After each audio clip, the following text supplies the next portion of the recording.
less fizzy, it's more fuzzy. Wait, so I'm Googling this. This is not so a thing. fizzy is when you just open a drink. Fuzzy is after it's been there for a while. Is there like further gradations? Is it just fizzy, fuzzy, flat? I've never really thought about it that way. The 3 Fs of But drinks? Or is there like more of a gradation between fizzy and fuzzy? So like take Topo Chico, right? Which is very, very fizzy. Yeah. When you open it and you drink and it like hits your mouth, it's almost painful how fizzy it is. Fizzy, yes. But if you have, for example, I just have this cup here of, what's it called? Sparkling like soda from the sparkling water. LaCroix. Yeah, it's not LaCroix, it's like the off-brand, but whatever. Right. And it's been in this cup for a little bit, so it doesn't have the same mouth pain. It's not fizzy, it's now fuzzy. That's not a thing. It's a thing. I'm Googling this. This is not a thing. Whatever. Okay. I'm fairly sure it's not a thing. This is wonderful banter. We should be recording all this magic. Yeah. Wouldn't you love to be made fun of for this? No, I would not like to be made fun of for this. Anyway, I'm a stranger to this country. All right, let's do this thing.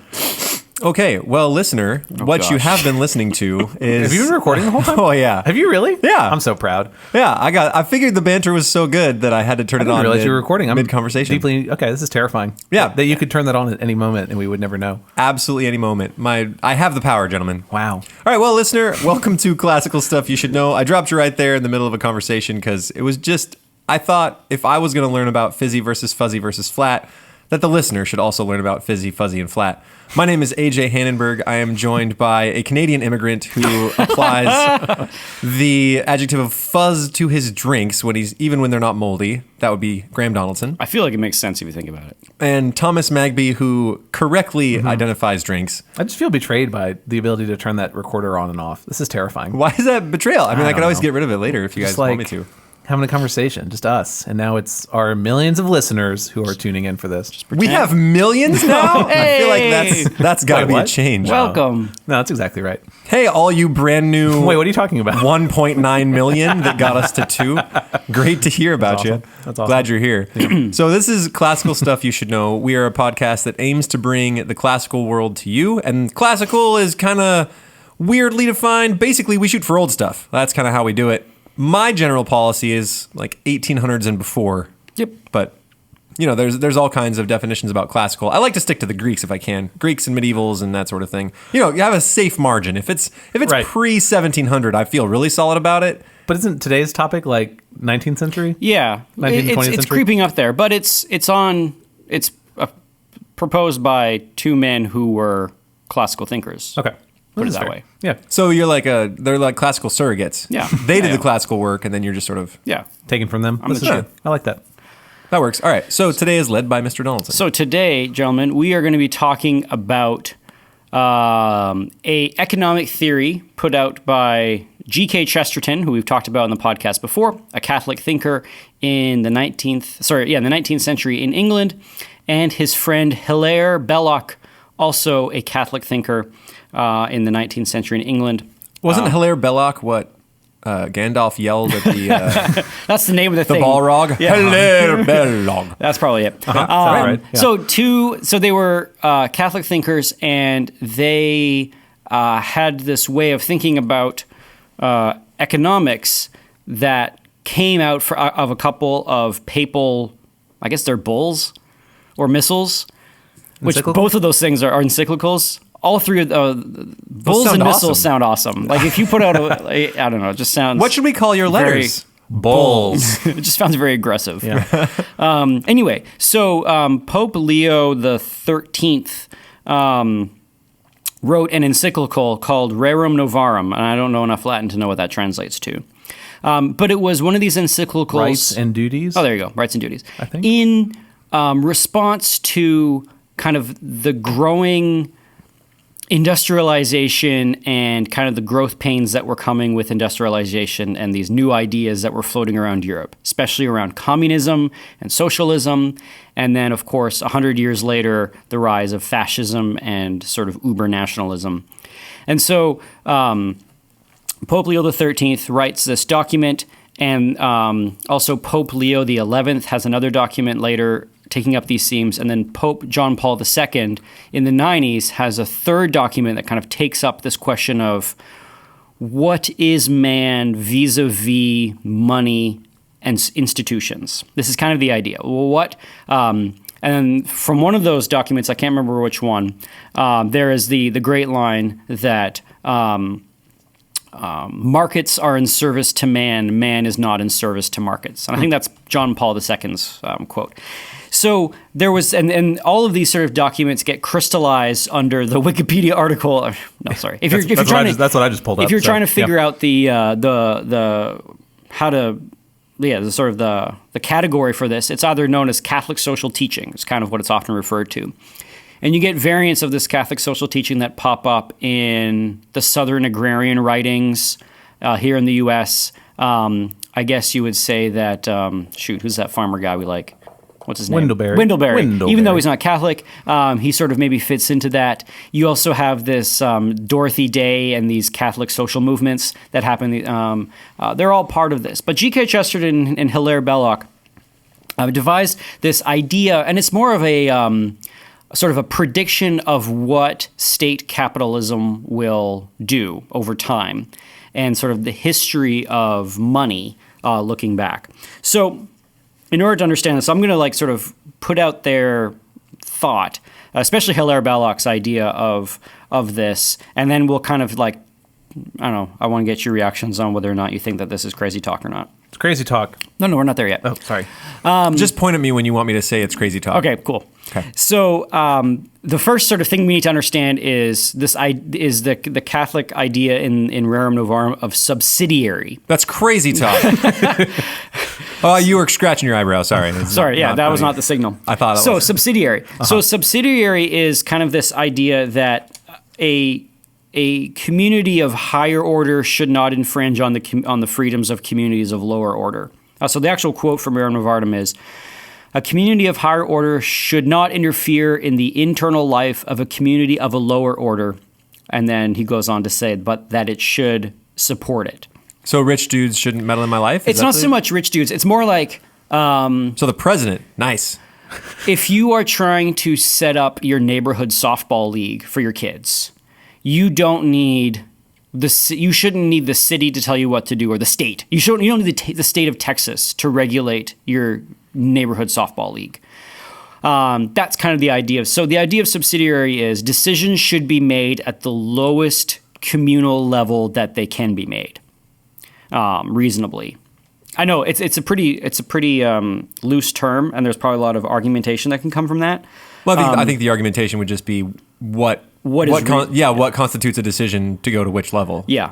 So the classic one that gets brought up a lot in these conversations is the idea of the education of children. Mm-hmm. So parents should be allowed to educate their children the way that they see fit, and that a higher level of community, so let's say the school board, shouldn't be allowed to say, you cannot learn these kinds of things in your family, right?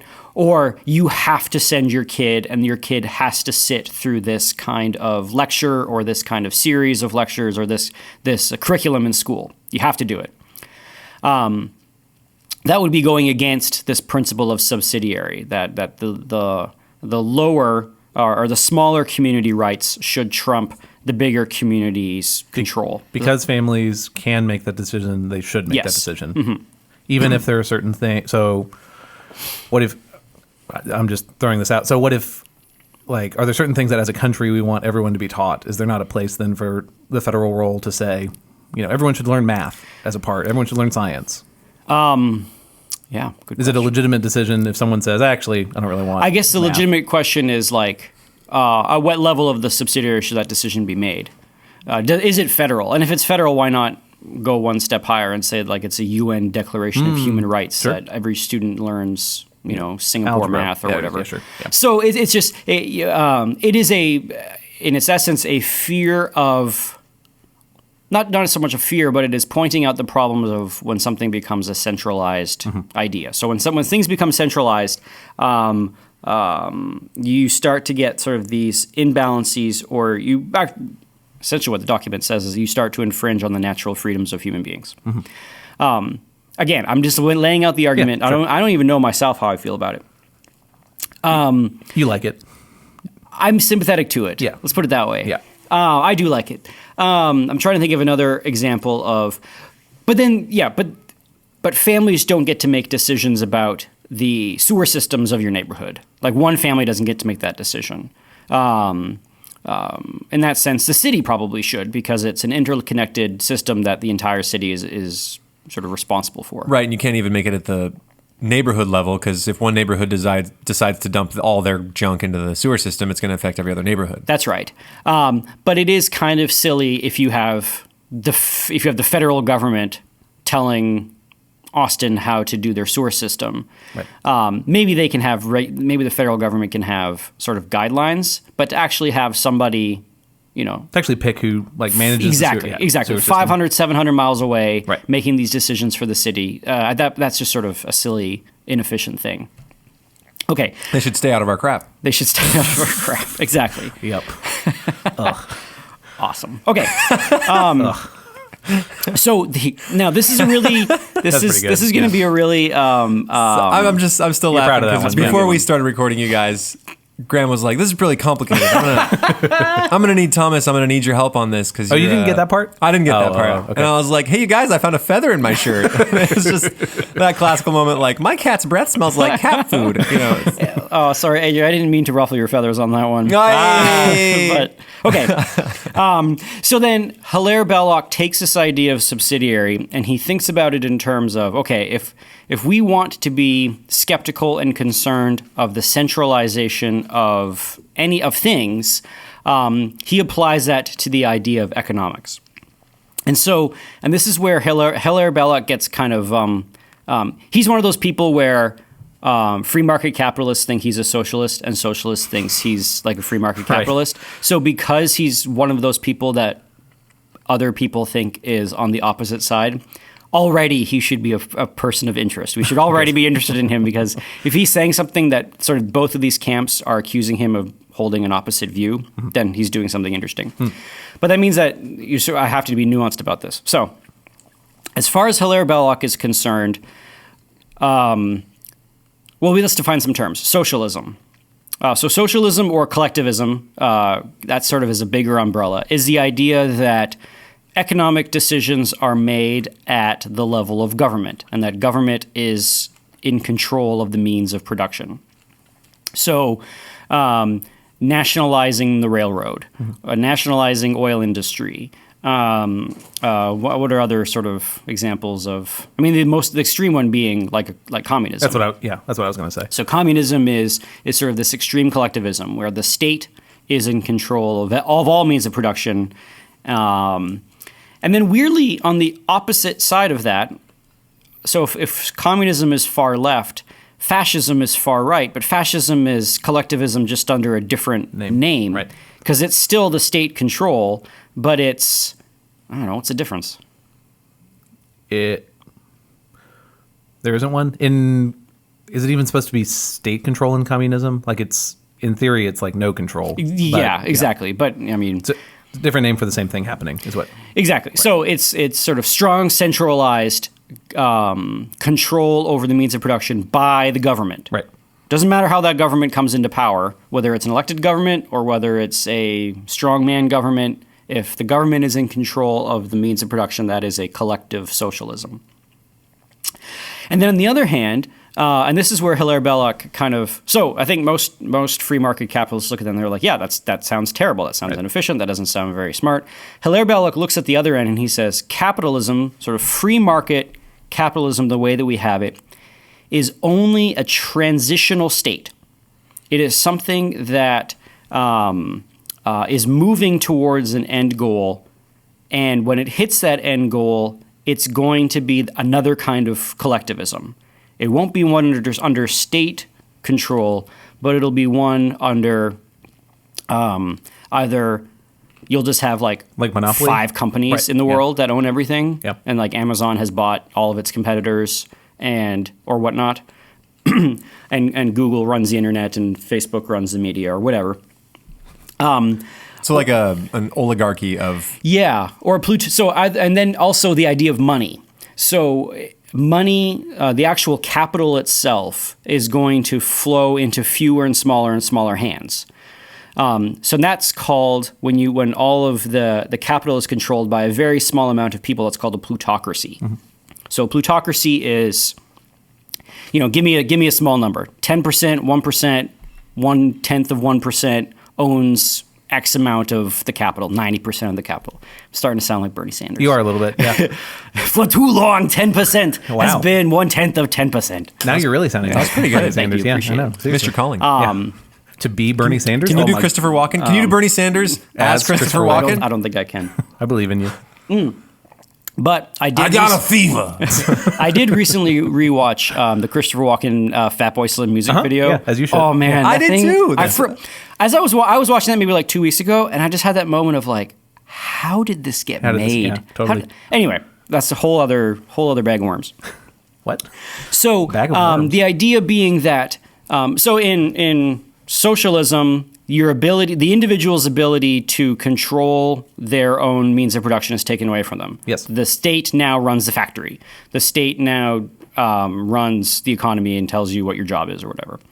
On the other end, you have a similar kind of problem because the means of control, and so with capital, it has been sort of siphoned into a small place. It's not so much the state that has it, but it's small groups of individuals, whether that's monopolies or whether that's just like unfathomably wealthy people that actually have the vast majority of money that you need in order to do endeavors, right?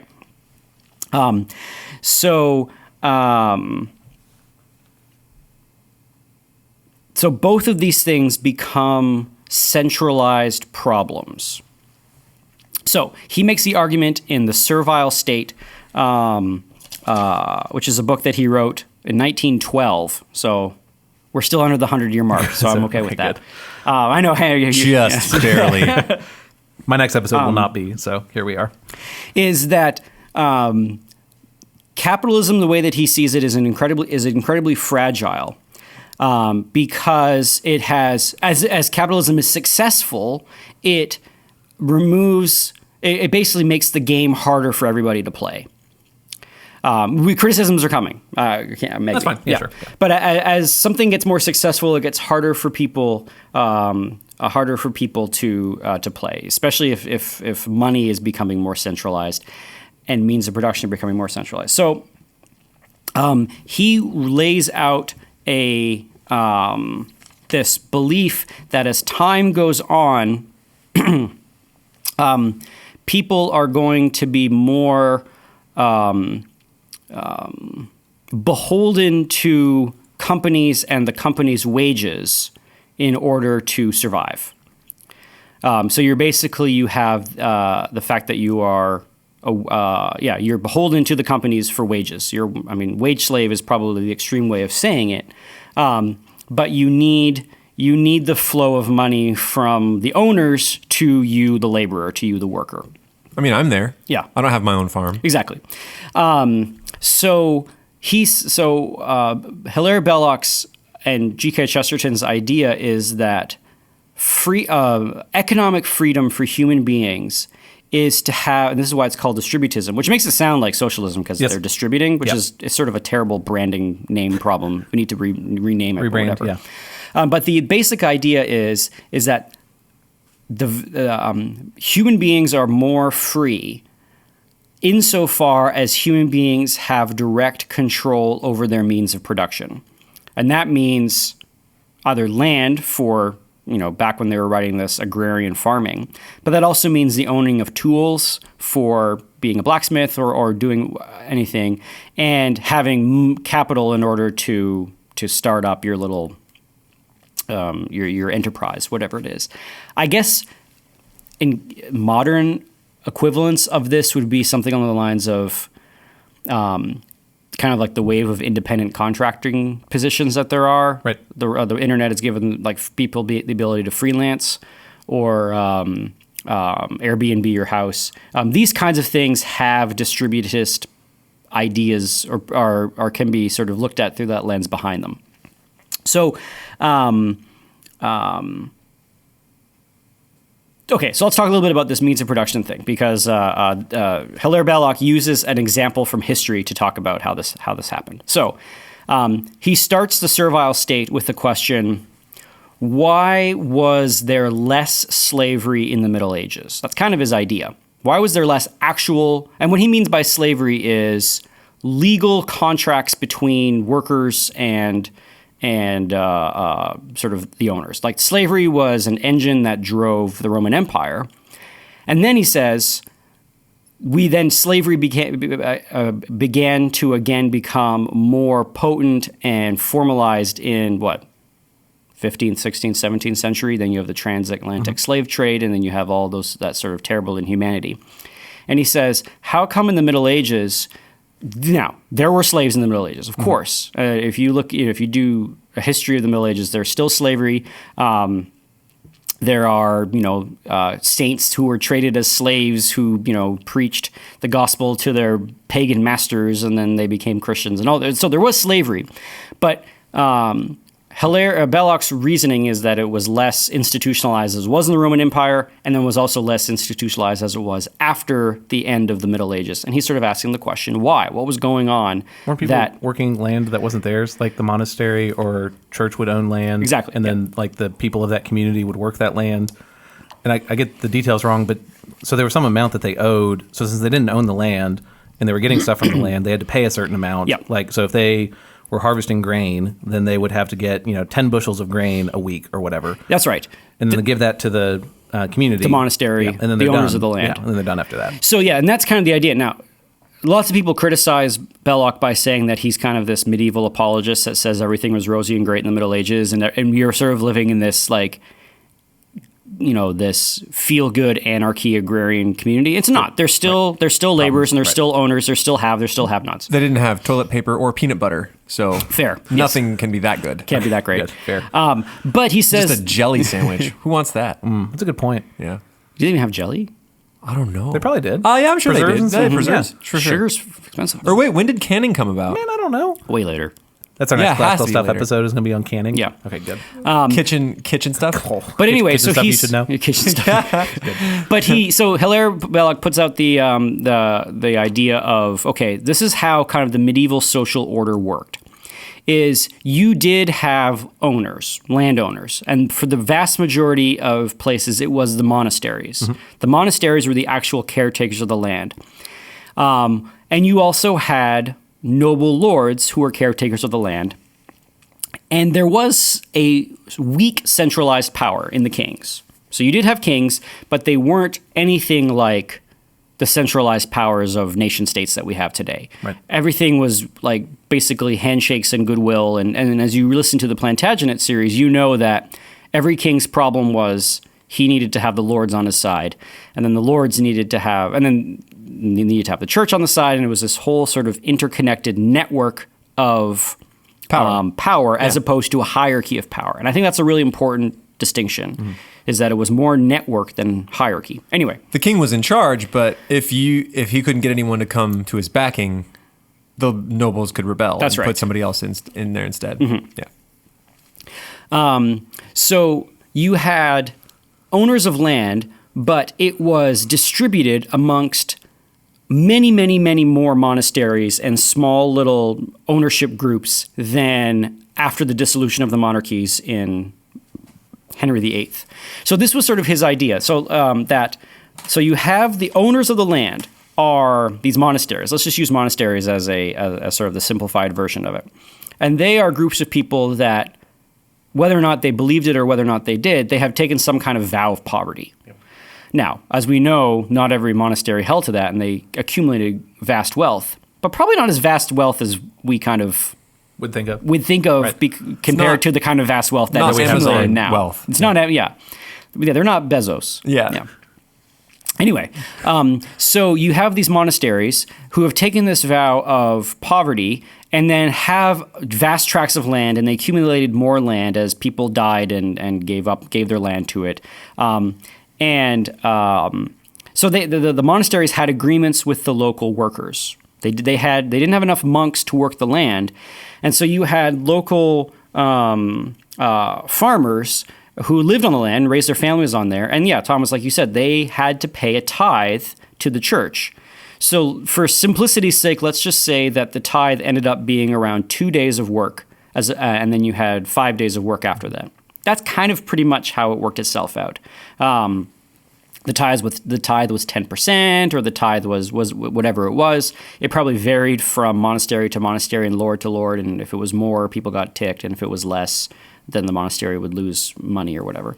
So let's just say it was 2 days a week. So 2 days a week, the work that you do, the fruits of that labor go to the monastery, and then whatever you can get from the 5 days a week was yours to keep. This was essentially how the Middle Ages worked. Now, those people, you didn't own the land; the monastery owned the land, but you essentially controlled the means of your own family's survival. If you worked harder or more efficiently or took better care of your tools, and then you got to reap those benefits. If you didn't, then you were in trouble. Okay, so for Hilaire Belloc, the big change happens not in the Industrial Revolution, which is how a lot of history textbooks sort of talk about the rise of capitalism. They say, oh, the Industrial Revolution, and we got the cotton gin, and at least that's how I was taught it. Mm-hmm. But he says, no, the big change happened when Henry VIII dissolved the monasteries. So when Henry VIII became Anglican, started the Anglican Church, so he divorced his wife. Thank you. Sorry, I like poking fun at Thomas's Anglicanism. Yeah. When he was, I thought an Anglican was a seabird. That sounds about right. No, I'm kidding. I know what that is. He dissolved the monasteries, so the monasteries were now seen as a threat. And so then for a period of time, the King of England actually owned all of the land that he dissolved the monasteries under. So he dissolved the monasteries and took all the land under the crown. And the tolerance for crown control over this was a little bit higher because people were like, oh my goodness, we have a strong king, a strong England. This is a good thing. And then as Henry needed political favors from his lords, he began to distribute the land to nobles and to people that he needed to curry favors from. When everything sort of shook itself out, you had, thousands and thousands of little parcels of monastery land in these parishes that had been sort of conglomerated into a handful of giant tracts of land now owned by lords. And I think I remember reading in Churchill's History of the English-Speaking People that something like 11 lords or 15 lords owned like 60% of the farmable land in England at some time. So you have this extreme decentralization, or this extreme centralization of power. Now everything would be all well and good if everybody who worked on that land could have the same deal with the Lord. Right. But it didn't end up working that way. So that was for Hilaire Belloc. That was this first big problem, is that less people controlled the means of production, so more people were beholden to those owners. Does this make sense? Yes. Okay. So generally, if you had like a freedom index, the freedom index has gone way further down because, peasant AJ now no longer has to have a face-to-face meeting with the local monastery where he can figure out what their relationship is. He now has a relationship with a lord who is in Parliament, who is not anywhere near his farmland, and so AJ's either shooting in the dark or he's now working with a bureaucracy. He's not working with the local government, if you want to put it that way. Okay. Yeah. So for Hilaire Belloc, that was a big shift. And then the next big shift comes when yes, you now have this rise of industrialization, and instead of having basically serfs who, the rosiest way you could talk about serfs were independent contractors. That's probably putting too nice of generous, That's a very generous way of putting it. Sweet. But they at least had control, whether still pretty rudimentary, but they still had control over over their means of production. This kind of shifts, as for Hilaire Belloc's argument is, when people were moving into the idea of wages and salary. That's the next big change for Belloc is now we're moving into this idea of salary. So did the Lord start paying out a salary at this? It's still the same setup. It's at still this the same point. setup. You give your 2 bushels or your 2 days worth of whatever to the Lord. You still have the other 5 days. So then is the Industrial Revolution where wages? Yeah, so the Industrial Revolution are where wages come in, and then you've got this new way so that people are the individual is no longer seen as a member of the parish who works, but an individual seen as someone who has labor that they trade their time and their labor for cash. Yeah. And so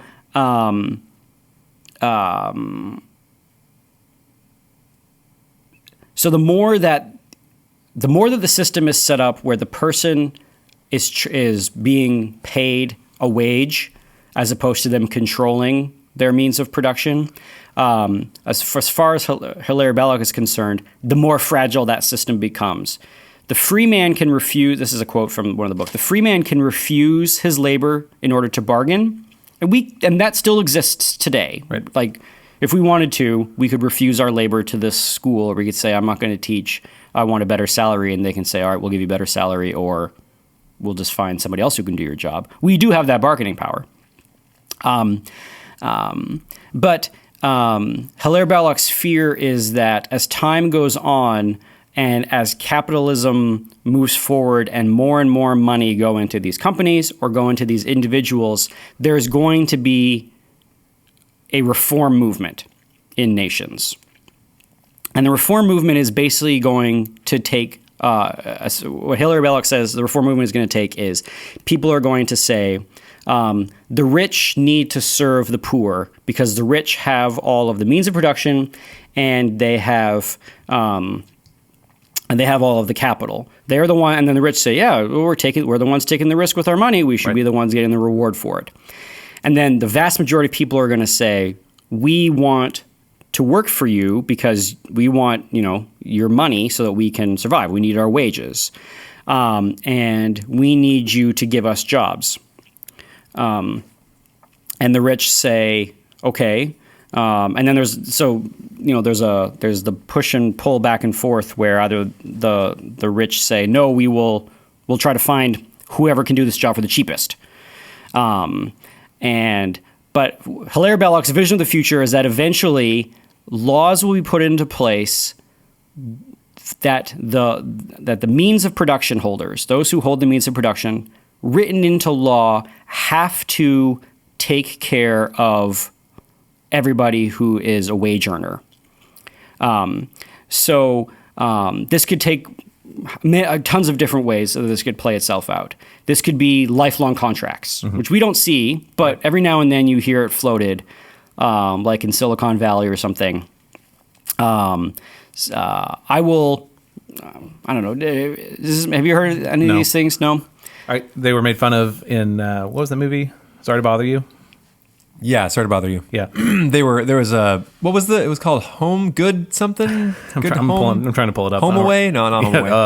That's a real thing. Yeah, that's a real thing. It was basically you signed yourself into, I don't know, work slavery, but you didn't get any wages, but they would provide a home and food and everything else that you needed in return for your work every day. Yeah. So, that is maybe... But the now movie, at the point, was critical of that. Yeah, maybe now at the point that's a thing that is I think it's rightly made fun worry of. Free. That was worry free. But there's also I think that's not the only form it could take. Right now there are folks proposing a 90% tax on the top 1%, right? 90% is an incredible amount of money. Yeah, so that is the government effectively becomes the one to make sure they're serving the low. So there's two ways about it. There's the socialist way, which is the redistributing of wealth, where you take the money from those that have the money and you redistribute it to those who don't have the money through some sort of means. Whether that's just actually cutting a check for people, or that's the what's it called where they're going to guaranteed income. That idea. Guaranteed universal basic income UBI. is another idea of this. So then Belloc would say, okay, or Hilaire Belloc would say, what are the strings attached with that universal basic income? Do you have to clock certain amount of hours of work for the government?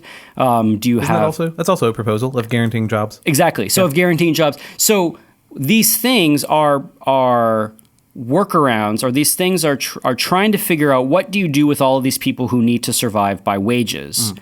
and everybody who can sort of, and those who can supply those wages, eventually, Hilaire Belloc says, are going to be forced, and probably, I don't know, rightly so, but logically so, are going to be forced to have some sort of system where they guarantee work for everybody, and those people give that work, because if they don't, the thing's going to kind of fall apart.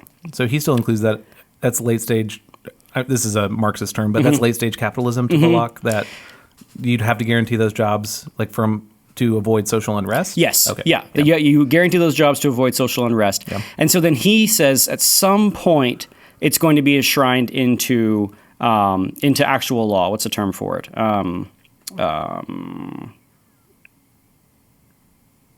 I guess just law. Yeah. He's got a specific term for it. And then he says when that thing happens, now you've kind of set up people who are, whichever mechanism it's from, there is a legal obligation between owners and sellers of their labor, and he says that is essentially servility, which is why it's called the servile state, or slavery under another term. And he says whether this is coming through the means of a centralized government control, which would be socialism, or some sort of plutocracy, or some sort of monopolies, which would be a corporation control. He says either way, the move is going to be towards some sort of social contract between those, where people are giving their labor for a guaranteed basic income or guaranteed wages, and that's and then you've sort of institutionalized this kind of slavery. He says, so then the opposite of that is people having the ownership of their own means of production. So the universal basic income, you're basically saying you are then therefore a slave to the state. Yeah, or it now becomes a tool. Because you are entirely dependent upon them. It now becomes a tool of coercion, because do criminals get universal basic income? If you get caught in possession of an illegal drug, do you get? Then the question is, who doesn't get it? And if the giving and the taking away is either centralized thing, either your employer, your mega employer, or the government, well, now you've got people who are kind of having to play ball or be destitute. Mm-hmm. But if this is a thing that people are proposing, so if they want that relationship to the state, does Belloc go on and say what the matter with that is, or does he take it as self-evident that this is like a horrible place to be? I think he takes it as self-evident it's a horrible place to be. So are we in Crazy Town then, if like that universal basic income and job guarantees are being proposed? We're in Crazy Town. Okay. Or at least Hilaire Belloc would say we're in Crazy Town. Yeah. Okay. He was concerned. He was raising a stink when Parliament in England made it illegal to collect firewood in the nationalized parks. Yeah. Right. Because he's hunting guinea fowl was illegal because it's now government private property. He says if people who live in the country can't just go into the woods and get firewood, right, because it's now owned by the government, and how do they get firewood? Do they have to pay for it? Do they get like state given firewood that's coming out of their taxes? So firewood rations. So then, it's rationed. So then he says this is, again, breaking this rule of subsidiary. Why is a centralized federal government trying to get us regulate our firewood? And I was going to ask if he is more in favor of like farming employment. Does all this apply now when you're focused on land as the main asset? Well, land doesn't really have the same value now. I forget the exact number, but I think it's fewer than 3% of Americans are farmers. Like, how does this apply when your main piece of capital isn't land? Yeah. So, this is a great point. So then the question is, okay, well, what are some kind of like more modern examples of things that are moving towards a decentralization than towards a centralization? Etsy. And exactly. I mean, like weirdly enough, Etsy. Yeah. It's anything that gives Yep. someone the ability to Make their own. thing and Exactly. sell their own thing without interference from the government. Although you do have to pitch a little bit towards Etsy, but that'd be the equivalent of a market, right? Exactly. So and it's so any of the internet has afforded lots of these things. So another example is Airbnb. Us, like we are producing Doing this exactly. podcast. We Doing could, a I mean, we podcast. could choose to monetize. We haven't yet, but AJ does DJing on the side, so Yes. you own and you own all the equipment that you use for that. oh, that's government-owned speakers. Sorry, I'm so sorry. Never mind. My wife freelances as a graphic designer Yeah. and owns the computer.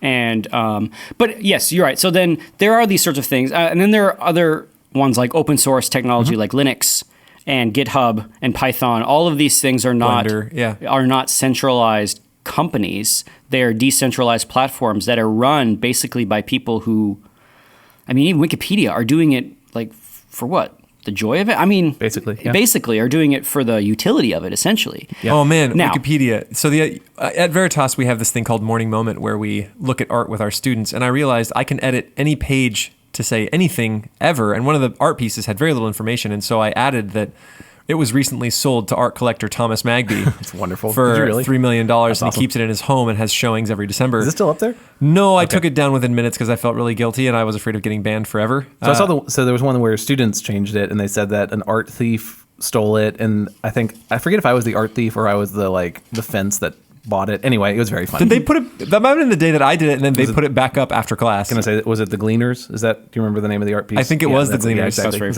very funny. They went back and did it. Yep. Yeah, for 100%. I have the screenshot. No way. Yeah, it's great. I love it. So, anyway, so here's another quote from Servile State that Belloc says, okay, here's like kind of the definition of what all of this has worked up to. So yes, this is the definition of Servile State. It's an arrangement of society in which so considerable a number of families or individuals are constrained by positive law to labor for the advantage of other families and individuals as to stamp the whole community with the mark of such labor.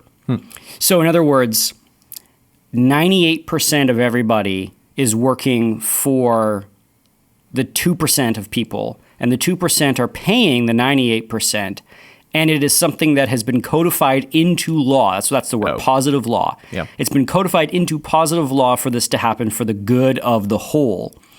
And he says that is a slavery under a different name. That's sort of this servility. Now, of course, we're not there. You can quit your job if you want.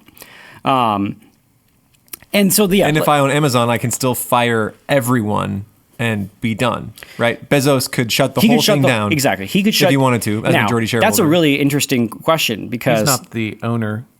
isn't he the majority shareholder? I don't know if I can look that up, but the CEO is not. Just to complicate this, since it's publicly traded, anyone can become an owner of Anybody can become an owner Yeah. of it. Oh, well, if Amazon stock, you got to have quite a chunk of change to become an owner, but it. I'm pulling it up. Sorry. So yeah, so then partial owner. there are good, so then we're raising sort of the good counterpoints to this. So now Belloc was not an idealist. He knew that this was what he was talking about was. It's more of a like guiding principle than it is a utopia that he says we hope to get to. The guiding principle is we should enact policies and we should have society set up to maximize the ability for individuals to have control of their means of production. Does that make sense? Yes. So Chesterton always said this, it's 2 acres and a cow. So yes, Thomas, to talk about your sort of agrarian ideas, but modern ideas of what this would be, we've already talked about, like being a freelancer.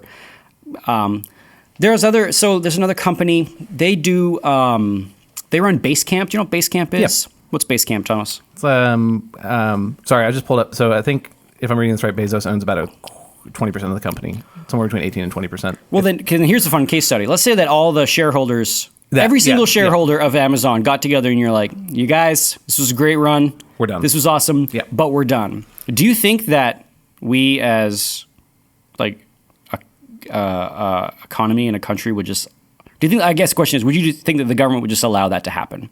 No. Amazon being so deeply entrenched into people's lives that there wouldn't be some kind of way to try to keep it around.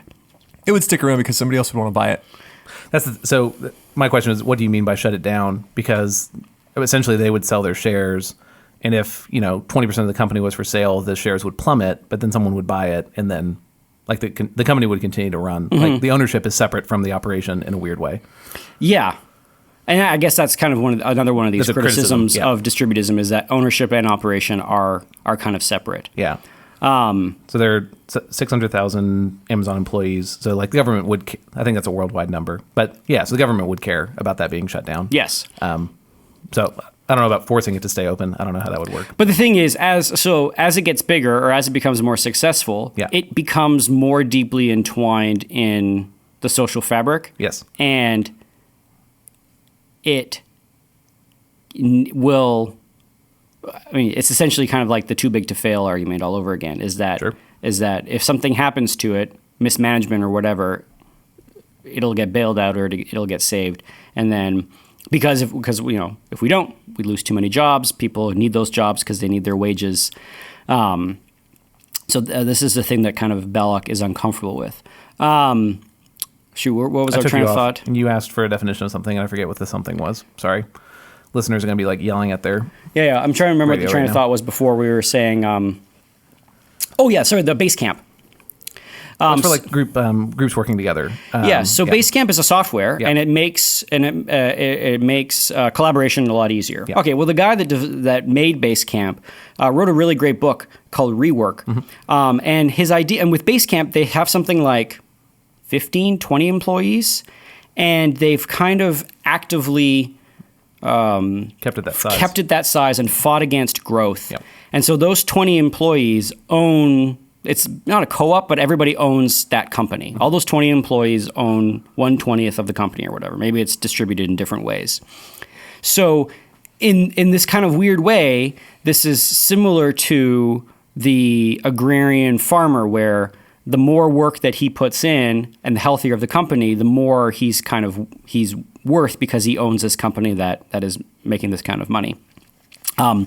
The owner of this, or the CEO of the company, had some interesting quote about, I can have what was it? It was something like in making this company, I can have a 80% shot of making 3 million, a 20% shot of making 30 million, and a 0.1% shot of making 300 million. And he's like, which one am I going to go for?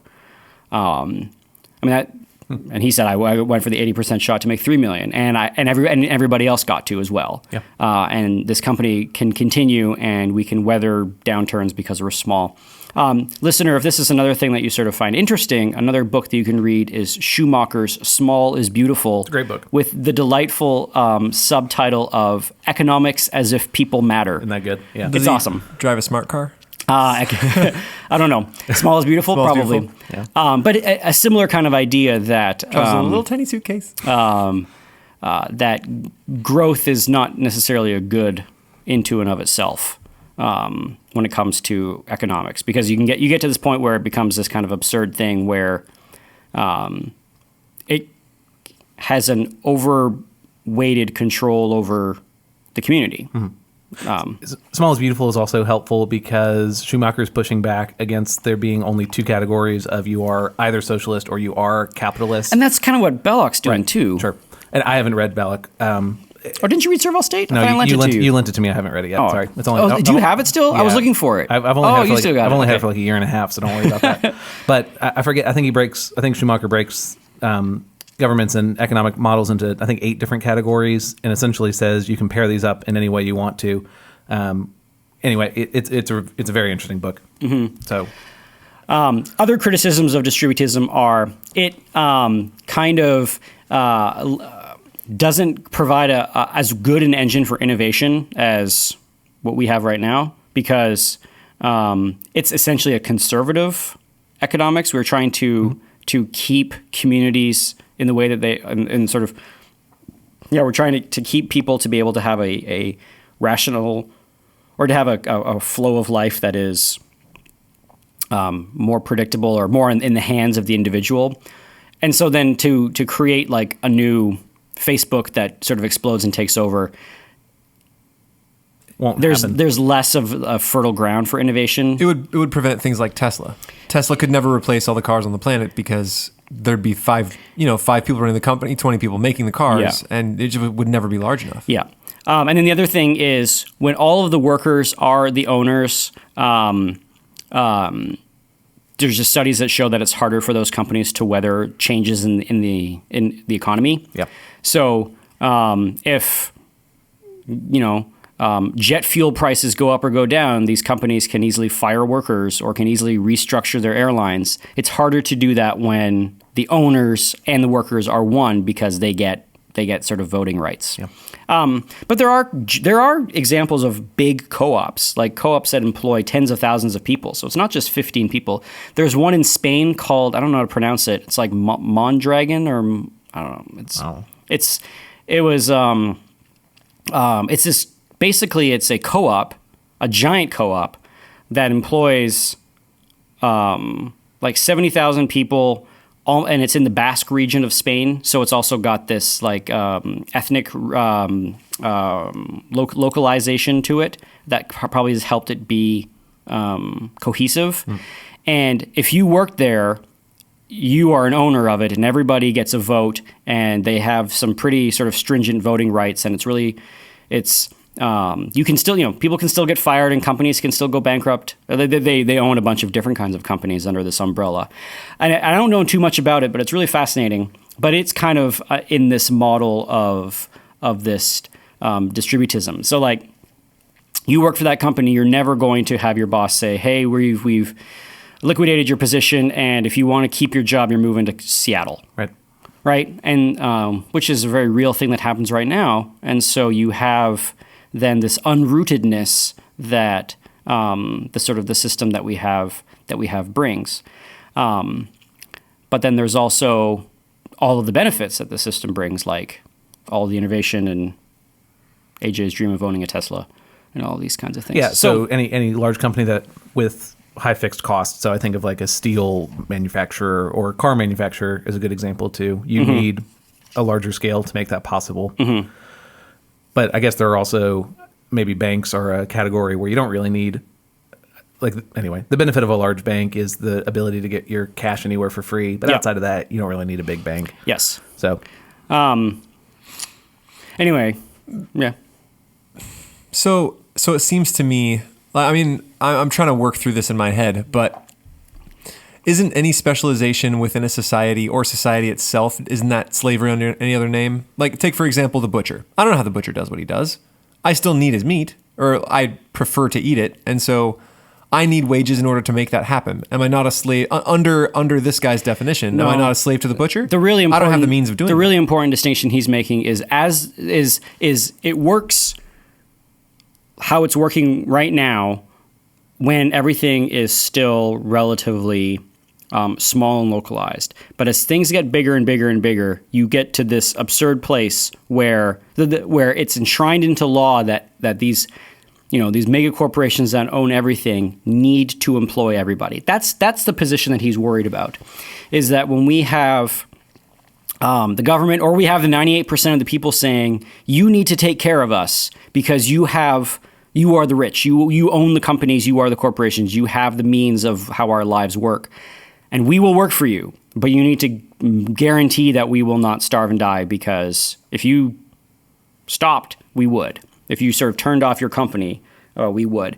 And so then, that 98% of people are going to turn to the legislative body and say, make them save us, essentially. That's the problem he's concerned about. He's not someone who's saying like, paying your butcher to do something that you don't know how to do. Interdependence is bad. Yeah. No, he's not saying that. He says, in fact, interdependence is very, very, very good until it gets so imbalanced that it becomes a different thing altogether. That's kind of his point, is that, so think of the land again with the monasteries. Thomas, you were right. It was essentially the same bargain, but instead of you being beholden to 1,000 different landowners, you are now beholden to 11. And when you get to that point, the power that one man wields to make a decision on his land can affect tens of thousands of people, whereas the decision of one abbot is only going to affect like a small village. So it's kind of that idea, is that as the thing gets more imbalanced, you're going to have these. The imbalance is going to create a situation that is intolerable to vast amount of people, and they're going to demand some kind of solution. Yep. And Belloc says, the solution is either say, government, you take it over, and that's socialism, or it's going to say, companies guarantee us things, and we'll sign on the dotted line, and that's essentially like wage slavery, or some kind of breaking up of the big back into the small, back into the distribution. And if we move sort of past Belloc, maybe the other idea would be some kind of technological advance that makes it easier for individual people to control their means of production. And I think the internet's been like an example of that. So that means it's happened. I don't know. Because even with all these, I like the argument of distributism. I like the argument of small companies and family-owned industries and things like that. But all those things are possible in a capitalist system also. Yes. The gravitational pull is toward larger and larger. But it's still possible to structure your company essentially however you want to. I guess maybe the thing that got me over the hump in understanding Belloc is the idea that capitalism isn't so much a finished system as it is like Intermediary. a hallway that leads somewhere. Yep. Unless you keep on building extensions to the hallway, which seems like what we're doing with our laws, the only way breaking up monopolies and making things small. But the only way to create rules. extensions to the hallway is to allow things to fail. So here's the problem: if you don't allow things to fail and you don't allow innovation, so let's go back to 2008 and the big the AIG meltdown, or my dreadlock crisis. Yeah. Your dreadlock years. Really? So for example, just out of college, good. AIG gets bailed out, right? And then the big debate is, and the reason for it was if AIG melted down, like we would have been eating dog food in the streets. Like this is essentially what people were saying. It was going to be Armageddon, the end of the world. And of course, AIG was definitely making that argument. If we fail, America's dead. So we bailed it out, and AIG, and then people who were owning the other side of that trade lost their money or whatever. And it had to be paid out of taxes, and it actually turned out to be good. But we never got any innovation that would have come if AIG had failed, and now we had basically like this forest fire that killed this old growth forest. We wouldn't have had any kinds of opportunities for innovation for some sort of new insurance paradigm to take over, right? So that's the argument: is that yes, we can kind of perpetuate the hallway. And if we allow sort of, what is it? Now the metaphor is going to suck. If we allow like the failed hallways to crumble, or or we allow people to have offshoots of hallways. If we don't do that because something gets too big for it to fail, and we're going to prop it up because its destruction is too unpalatable for whatever reason, then we are going to miss out on the innovation for changing these kinds of things. And you're just kicking the can down the line for when it becomes so intolerable that the vast majority of people say either government save us or companies take care of us. And that's kind of was sort of maybe what Belloc's worry 100 years ago. Sure. Does this have anything to do with the fact that Megby and I are moving to the woods and are starting a farm? No, I'm just kidding. Yeah, Maybe it does. Kind of a little bit. But this was sort of where I wanted to end this on, is Belloc and Chesterton weren't idealists, and they weren't, we need to rip the system down and rebuild it in this image and work towards a sort of utopia, like how many sort of socialists are, and in many ways how a lot of sort of libertarian free market thinkers are. Their idea was each individual person should take on the responsibility of trying to have as much control over their means of production as possible. And I think that's like the really good takeaway for Christians. I think that's a really good takeaway for Christians who are already predisposed to be a little skeptical of, mammon and materialism and kind of the carrots and sticks that are given to us for how we take part in the system. I don't think it means that you remove yourself from the modern economy, although I'm sure there are some Christians out there who do advocate for that. But I do think a little more thoughtfulness towards how I get my money, where my money goes to, and who that money benefits. I think that kind of thoughtfulness needs to be something that is thought more, preached more on, and Christians should learn or should try to implement that subsidiary principle, and also think more about like having a little more control over their means of production, the way they can take care and raise their families. Because right now the system is, in very many ways, not one that's set up for the health of families. That we talked about. Companies saying, "I guess what, you're going to Seattle, and that's the only way you can keep your job, or you can quit and you can look for something else here. Good luck." That's a really disruptive thing for a family, but that's kind of like a pretty crappy trade to have to think about. Do I uproot and move to a new place so I can continue to have money, or do I roll the dice and try to find something else here? That's a hard one that lots of families go through. And then also the other one being, the goods of modern life are so expensive. Now we need two incomes for this to happen. And then that's, I think that's had a pretty predictable strain on modern family life, and in many ways something that this school is trying to be against, because we're this university model. But that's a whole other podcast. Anyway, so I don't know what the takeaway is. I think it's just more that we as Christians need to be more thoughtful about our relationship to the modern system that we find ourselves in. And I'm not a scream for the hills, build our own community in the woods kind of guy, even though you are moving. We're moving to the woods. Yeah. But I think unthinkingly being a part of it is also kind of dangerous as well. I don't know what other takeaways. I don't know. Any other thoughts? Most people should.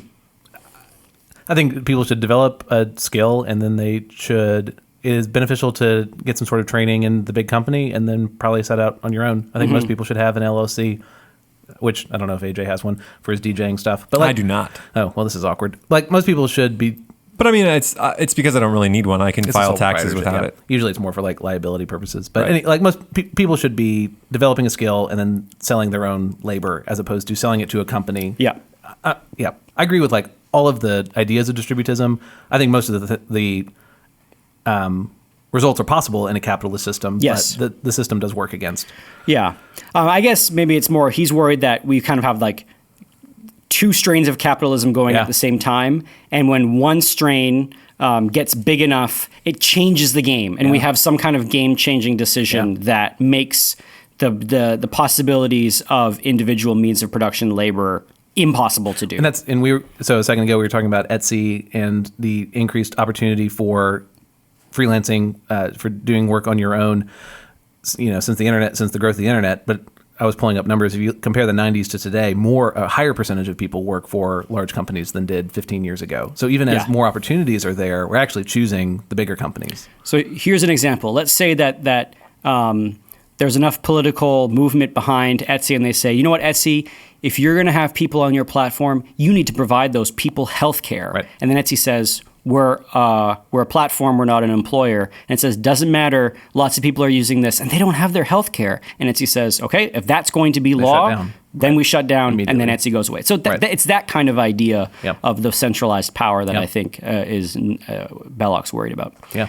Anyway. All right. Well, thank you for listening, everybody. This has been Classical Stuff You Should Know. You can catch us on Twitter at CLSSCAL Stuff. And, if you tweet, we will tweet back. And then you can email us at classicalstuff@veritasacademy.net and check out our website at classicalstuff.net.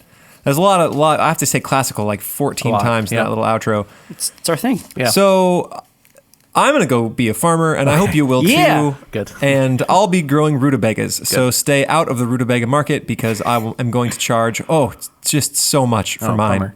Oh man, we didn't even get to talk about guilds. Anyway, whatever. Next time on Classical Stuff. Next time on Classical Stuff. There's some few things we got wrong, but I'm too lazy to open the email right now, so you'll hear about those in a future podcast. Thanks. Oh, we got a lot wrong. Yeah.